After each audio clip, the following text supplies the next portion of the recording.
calon wakil presiden nomor urut 3. Dan untuk itu kami persilakan panelis Alamsyah Saragih untuk mengambil subtema pertanyaan. Menjawab kemudian silakan soal-soal yang ditanyakan. calon wakil presiden dan juga moderator.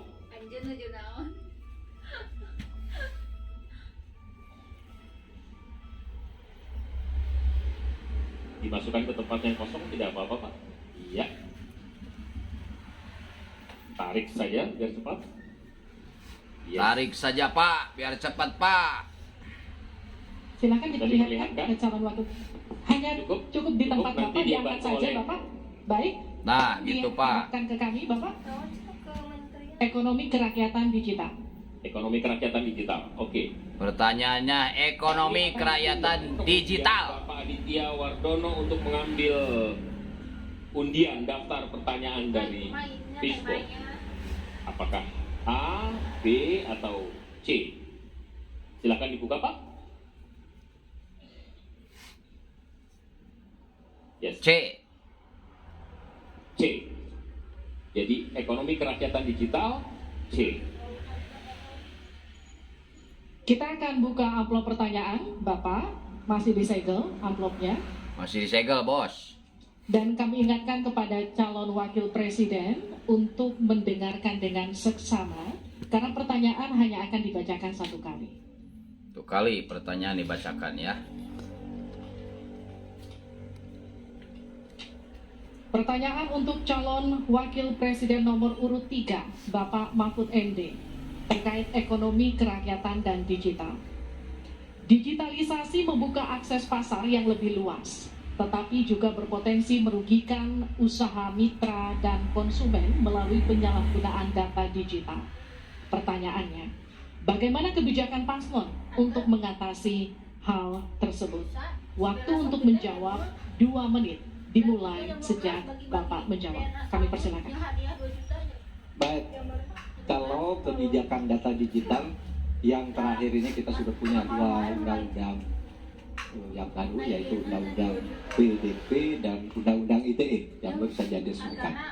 Tapi lebih dari itu, menurut saya digital atau ekonomi digital ini tidak bisa dihindarkan oleh siapapun. Oleh sebab itu, ya kita tidak bisa menolaknya, tetapi harus berhati-hati karena terjadi disrupsi yang luar biasa dalam perkembangan digital ini. Saya menangani kasus misalnya pinjol, di mana rakyat menjadi korban dari kegiatan ekonomi digital. Ada kripto misalnya. Kasus pinjol itu sendiri sungguh sangat problematik. Kenapa? Karena dia dibuat secara hukum perdata melalui gadget. Rakyat yang tidak tahu langsung bilang, kamu mau pinjam uang sekian? Yes. Bunganya sekian? Yes. Kalau tidak bayar sekian? Yes. Itu perdata. Dan itu banyak yang menjadi korban. Banyak yang sampai bunuh diri. Ada seorang dari Semarang, seorang guru meminjam hanya 500 ribu, kemudian hutangnya menjadi 240 juta karena selalu bertambah bunganya. Kemudian ada yang sampai bunuh diri. Dalam hal pinjol ini ketika saya sampaikan ke Polri, tidak bisa Pak, itu hukum perdata. Ketika saya sampaikan ke OJK, OJK bilang itu bukan kewenangan kami. Itu bukan kewenangan kami karena mereka ilegal, tidak terdaftar.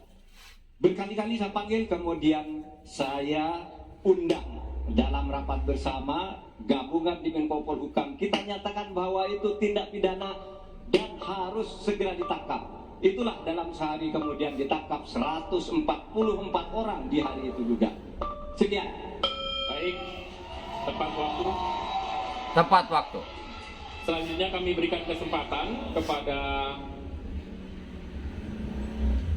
calon wakil presiden nomor urut 1 untuk memberikan tanggapan atas jawaban yang disampaikan oleh Pak Mahfud tadi. Silakan Pak Muhaimin, waktu Anda 1 menit. Tanggapan. Ya, benar sekali bahwa antara perkembangan teknologi digital dengan kemampuan UMKM kita masih terjadi gap.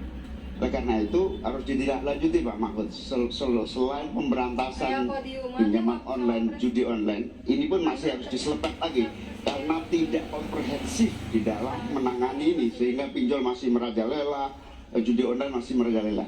Yang lebih penting dari itu Pak Mahfud, bahwa sebetulnya kemampuan untuk masuk pada dunia digital membutuhkan bantuan dari pemerintah untuk turun tangan.